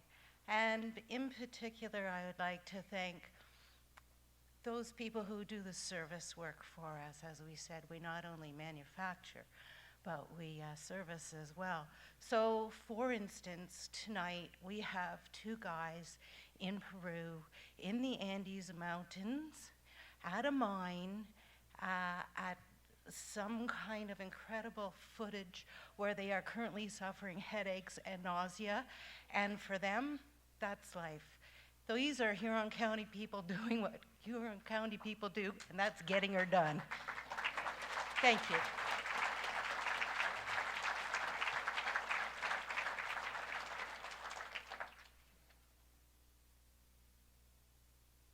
Good stuff. I'm glad we bullied you into talking. That was terrific. Thank you. We would not have heard that.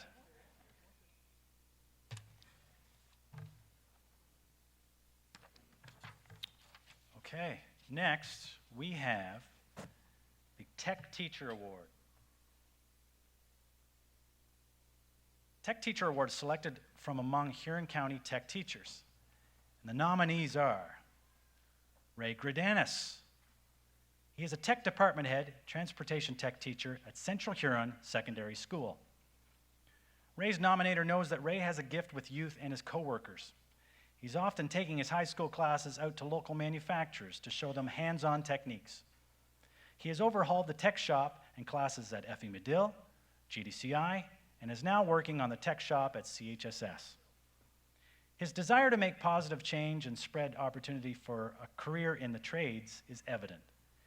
He creates an interest to pursue a career in manufacturing through the creative content he has brought back to the tech program. This effort will generate entry-level employees for our future, and they will be able to read a tape measure with confidence. His classes participate in the annual industry bus tour put on by the HMA every spring, and the students have an opportunity to visit local manufacturers and see firsthand what is going on in the manufacturing sector, which is a lot. Ray also participates as a board member on the Huron Manufacturing Association and has taken on the role of treasurer. Our second nominee, Martin Overholt, husband to the great Laura Overholt of Health Kick Rural Healthcare. He is a technology teacher and a department head at St. Anne's Catholic Secondary School. He has taught manufacturing in the past, along with transportation and design, and is currently a construction teacher. He helps students realize that the value of skilled trades in our communities by exposing them to community projects such as installing foundation walls for the Habitat for Humanity or creating Muskoka chairs for fundraising groups. He became a tech teacher because he saw that employees in the trades were growing older and few younger people were choosing the trades as a career path. Therefore, he'd been encouraging students to consider a career in the trades. And he has had his students working on the site of the Habitat for Humanity building, which has given the students a positive experience to work on a real construction site. He also coaches students to compete in Skills Canada competitions. This is where you take a team of carpenters and cabinet makers, students, to compete at the RIM Center in Waterloo. In 2013, the St. Anne's team won bronze medals. Students are also encouraged to pursue co-op and Ontario Youth Apprenticeship programs. And the recipient of the Tech Teacher Award is Ray Gredanis.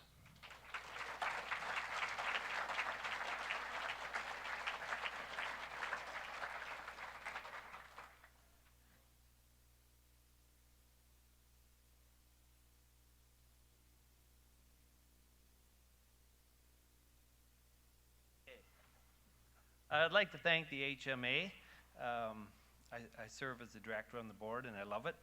I'd recommend it to anybody if you get a chance. I'd like to thank my wife because she supports me in all my ventures, whether it's going to an HMA meeting or doing something from school. It's important to have that support from home, and I get that. I'd like to thank the employers out there. We're very much about making partnerships in the community and education, and I think it's important to make those partnerships with local industries. So if you have that chance, talk to one of your local schools and see what you can do. Thank you.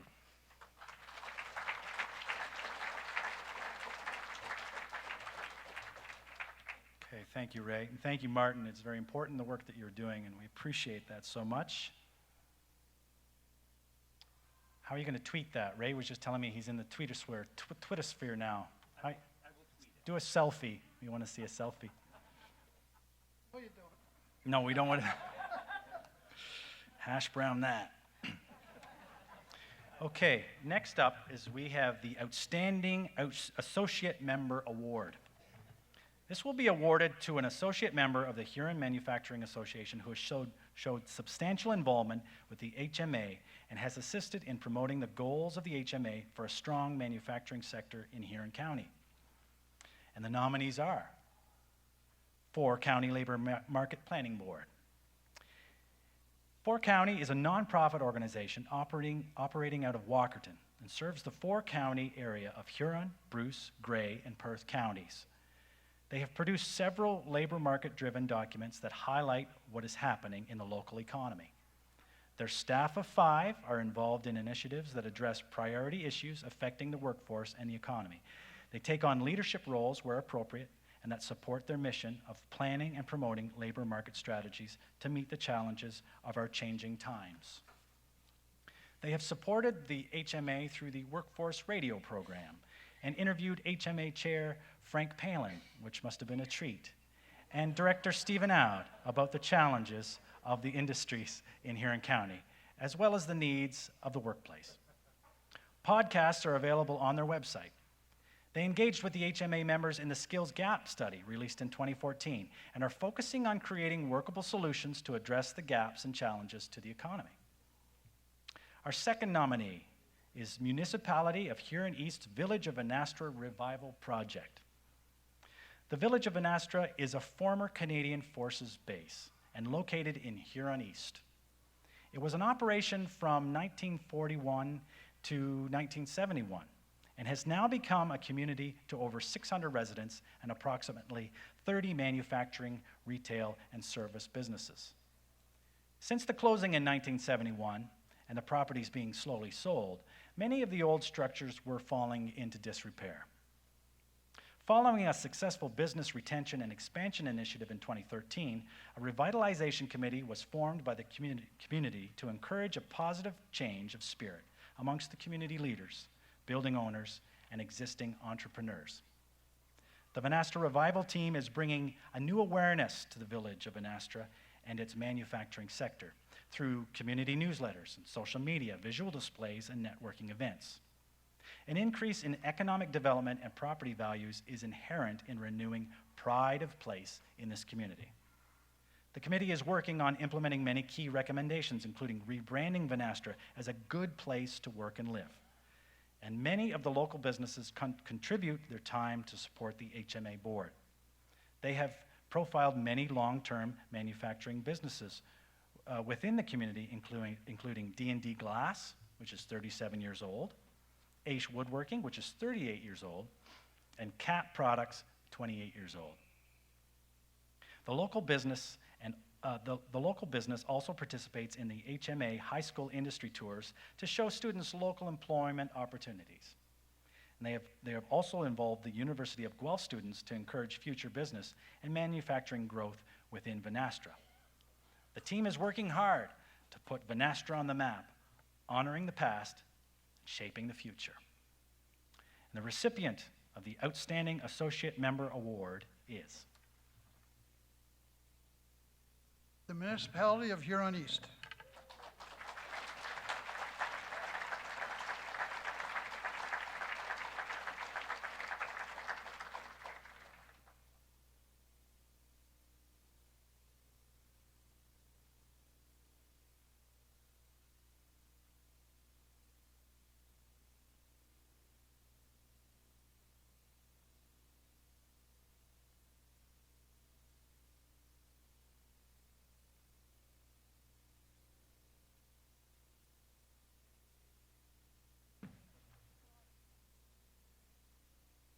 I would like to thank the HMA for giving us the recognition.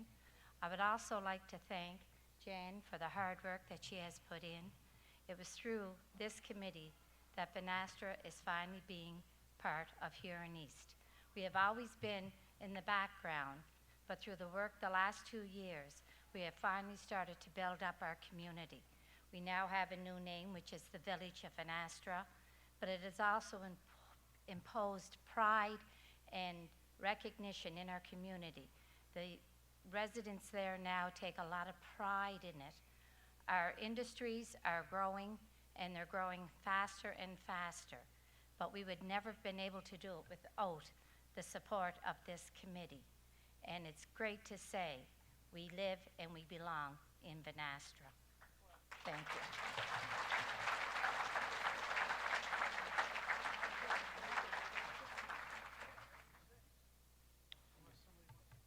What a spokeswoman.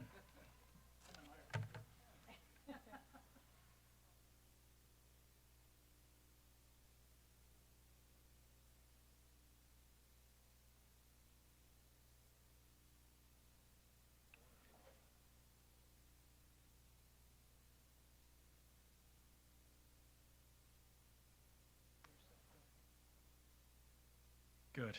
Okay. Now we come to the second last. And I get to do this one this year. They gave it to me. The Manufacturer of the Year.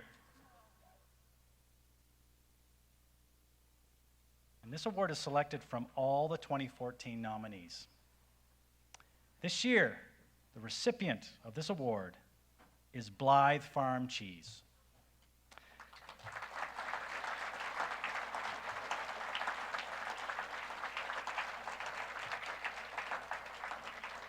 At Blyth Farm Cheese, they take pride in producing high-quality cheese, and for generations, the Van Dorps have worked in agriculture. In 2000, Paul and Helene and their family moved to Canada and started a successful sheep operation. In 2008, development of the cheese plant was started. Paul became a certified milk grader and a certified milk receiver, and in 2011, received the permits from OMAFRA to operate the cheese plant. Since that time, they have increased production and flavor variety. Blyth Farm Cheese is a small, on-farm family business close to Lake Huron, southeast of Blyth. They believe in the goodness of their cheese, made in small batches, handcrafted with passion, bringing out rich flavors. They do not use coloring or any other additive. Their cheese is made from 100% goat's milk, fresh from the farm. Their cheese can be found at participating stores and restaurants or by visiting their farm. The main cheese is Gouda. In 2013, at the Royal Agricultural Winter Fair, the Blyth Garlic Cheese won second place in the flavored cheese division. The Blyth Jalapeno won first place in the flavored cheese division. And the Blyth Cumin won third place in the flavored cheese division. On March 12, 2014, Blyth Farm Cheese won the award Best Gouda Cheese in Canada for their Golden Blyth. Let's hear from Paul. Let's give it up.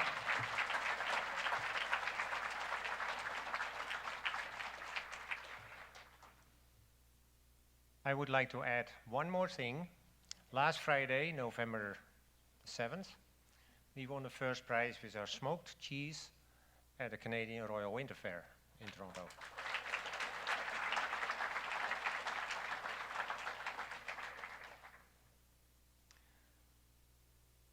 Beside of that, I would like to thank the HMA very much for this award. It was we didn't know about it.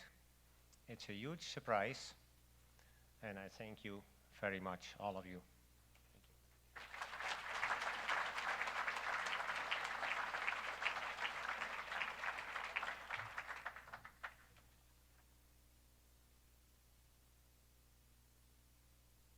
I love surprises.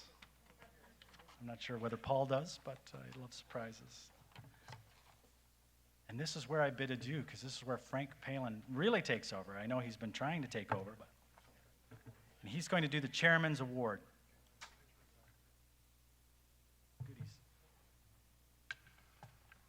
First, thanks, Wes. First of all, you know, it's been my pleasure for, I don't know, 4 years or so to be allowed the the pleasure of picking one person that we feel, or one or two people, that we feel have done a lot for their country, their community, their county, and their, you know, just general all around people that know what they're doing. So this year, I got to choose another one, and it's great, because it's my pleasure to present this year's Chairman's Award for Leadership to a very disturbing keeper. Well, when I say his name, you'll know he is disturbing.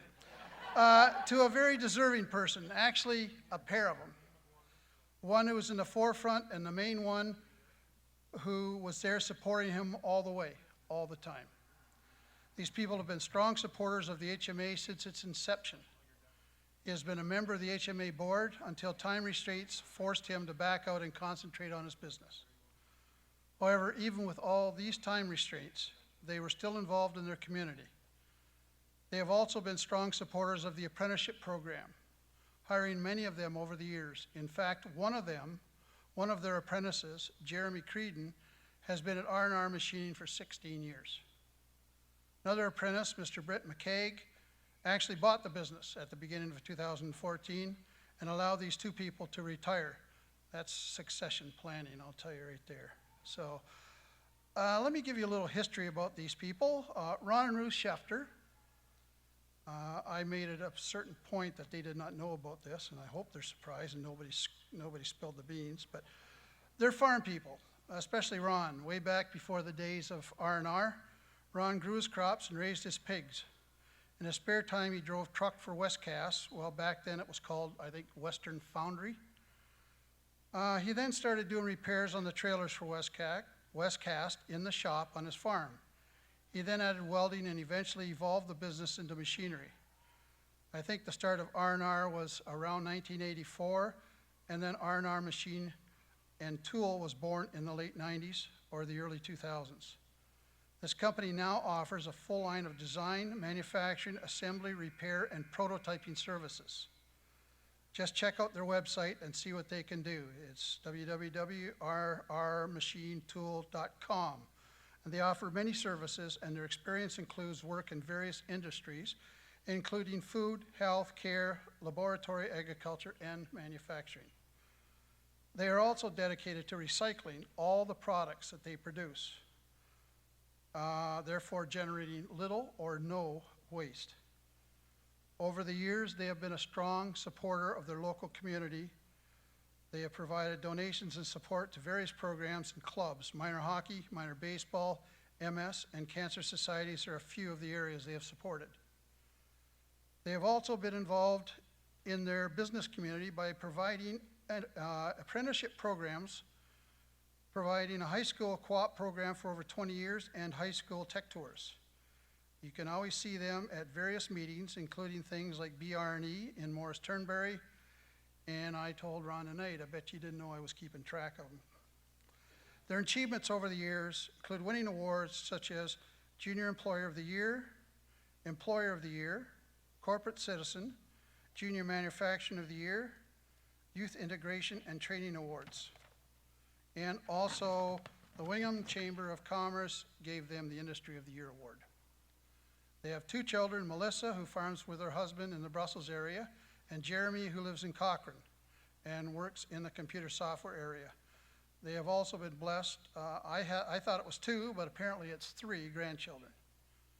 So also, for anybody who really knows Ron, you know he's kind of picky. And he's pretty fussy. He's got, well, he told me tonight, I thought it was 30-year-old tractors that he still uses, but he told me he's got tractors that are over 60 years old and they still run like a top. So tonight we would like to honor Ron and Ruth Schefter, retired, for the Chairman's Award for Leadership, and thank them for their many years of service to Huron County community. Thank you, Ron and Ruth. Can you please come up to the front?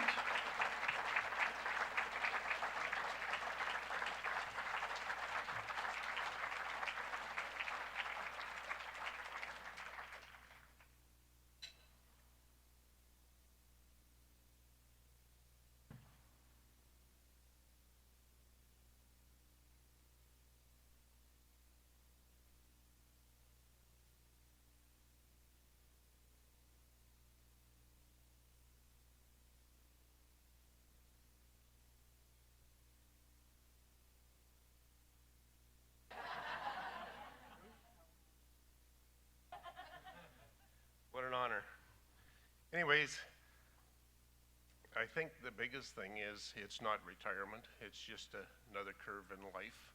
And we're not going to be retiring. We're going to do other things in the shop since everybody has moved out this week and handed back the keys. And just enjoy life in a different way. And life definitely does have a lot of turns into it. Thank you very much, and much appreciated.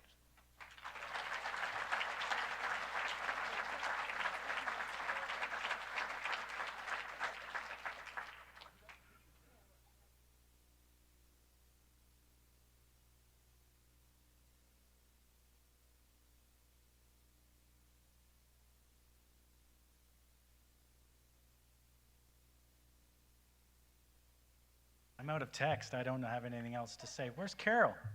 There's Carol. There's Carol. This is who we really want to see. Not Frank, not Wes. Carol Leeming. Motorcycle Mama Carol Leeming is up here. And she's going to, I think, do some door prizes.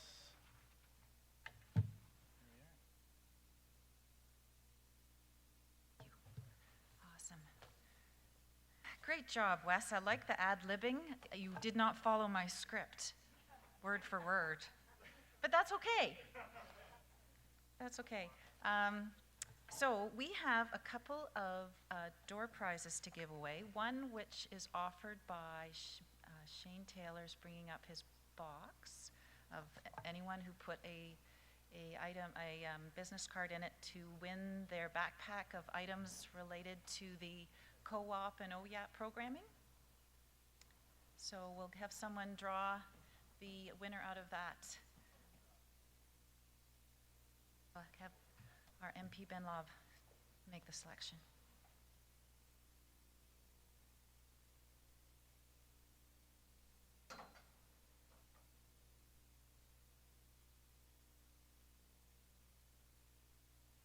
And the winner is? Sarah Caldwell. Awesome. Congratulations, Sarah. And we also have a selfie. We also have an award or a door prize, a prize from RPM. Yeah, and sorry, I didn't do a draw like putting your name in for this little item, so I'm going to do it a little bit different because I didn't think everybody was going to be able to visit the booth before dinner. So before you leave, you file by this aisle and you visit all the booths before you leave. Okay. Just out of curiosity, is there anybody in this room who does not own a cell phone? This might be, if you win it, you might want to re-gift it. I'm giving away a wireless Bluetooth speaker with some awesome sound on it. So since I didn't do a draw ticket, I went onto a random website generator thing, and if by a show of hands, who was born in April? Wow. Okay. Anybody born on April 14th? Who's close to the 14th? The 13th? The 19th? Who would you got? 12. Two.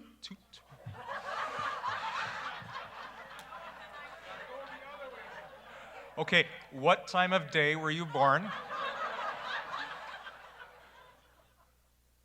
Who stand up? Who said the 12th? Who's the other one? Okay. Oh. It wasn't supposed to be this hard.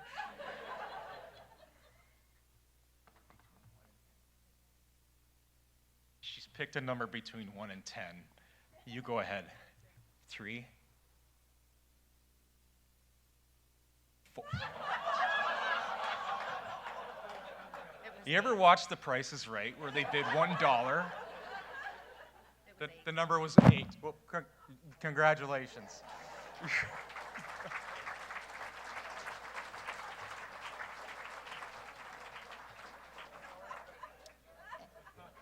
Our final, I just can't top that. And to top it off, I guess you're a Maple Leafs fan, Ron, so good game last night. The final item we have is a gift certificate kindly donated by Chris Lee regarding the Edge of Walton Challenge course. And it will entitle the holder to the winner of this certificate to a full day of activities for up to 25 participants at the Edge of Walton Challenge course.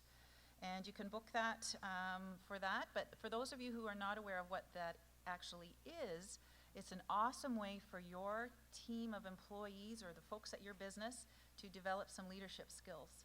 And the Edge of Walton Challenge course, an outdoor education facility, offers school groups as well as youth and corporate executives an opportunity to experience adventure programs to learn, enhance, and teach leadership skills, teamwork, and communication, critical thinking, and much more. So it's not your typical day in school, it's a birthday party, or it's get out of the office. So, and the way we were going to distribute this was, who had a birthday today? Who had a birthday yesterday or tomorrow? Who has the closest birthday to today?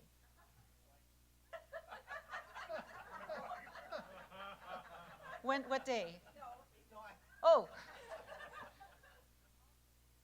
Who has a birthday in November? Okay. Who has, okay, standing up. So today is the 13th. Who had a birthday within one day? 2 days of today? 3 days of today? 6? That's within 13, 14. So that's within 3 days.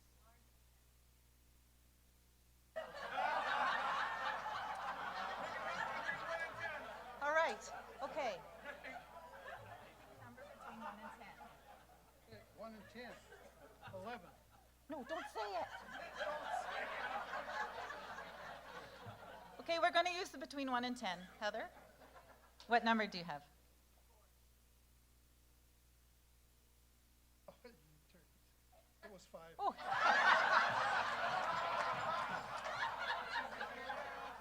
Okay. Try him again. Try 'em again. Okay, got a number? Yeah, I got a number. Okay, Heather? Between 1 and 10 again. Has to be a different number. Yay!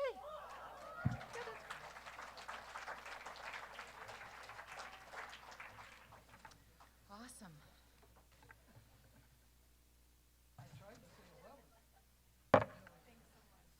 So, I guess in closing, we have a few remarks to just finalize things off. I would like to say a special thank you to a few folks, one of which is our infamous MC for this evening, Wes. Thank you.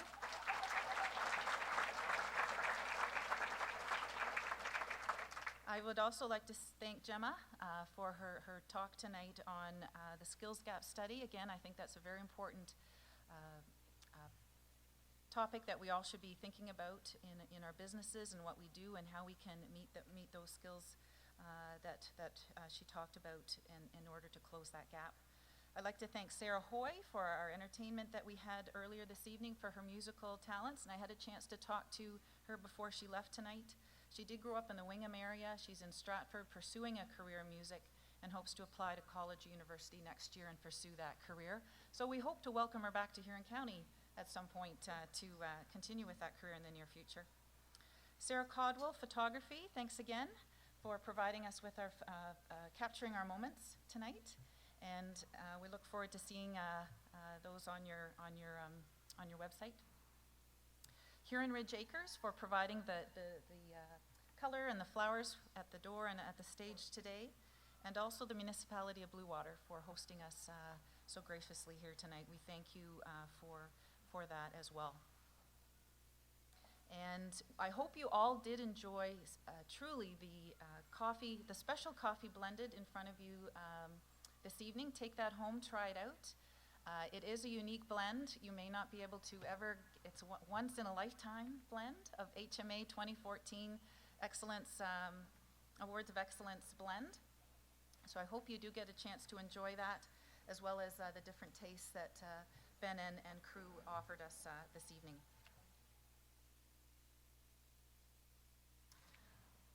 those were most of my remarks, Chair. And if there's any others with our sponsors. Do we have some of those here? We'll give those out as Okay, that just about wraps up this evening. Again, I want to thank everybody that came. I want to thank not only the winners of our awards, but also the ones that were nominated. And remember that next year on our 10th, that we need everybody, if you know of somebody that's deserving, get their name in, and don't be ashamed, even if it's yourself. If you're proud of your company or your employees, let us know about them. Also, there will be recent additions of the HMA directory. You can get one on your way out that shows all the people and all the businesses and all the associate businesses in Huron County that we know of. If there is somebody in that you know of that is not in there, please let us know. We'll make sure they're in for the next one. Our sponsors, I don't know what to say. Libro has been a sponsor of ours for a number of years, and to be honest, without them, this would not be the event that it is. We've got a lot of our municipalities, our silver sponsors. County of Huron, a great supporter of the HMA. Municipality of Blue Water, Huron Business Development Corporation, HBDC. Municipality of Huron East, and the Huron Small Business Enterprise Center, all valued partners with the HMA. And our bronze sponsors, again, Municipality of Central Huron, Town of Goderich, and the Municipality of Huron East, and I think, Municipality of Morris Turnberry. Municipality of Morris Turnberry. Anyways, that is it. Enjoy your coffee.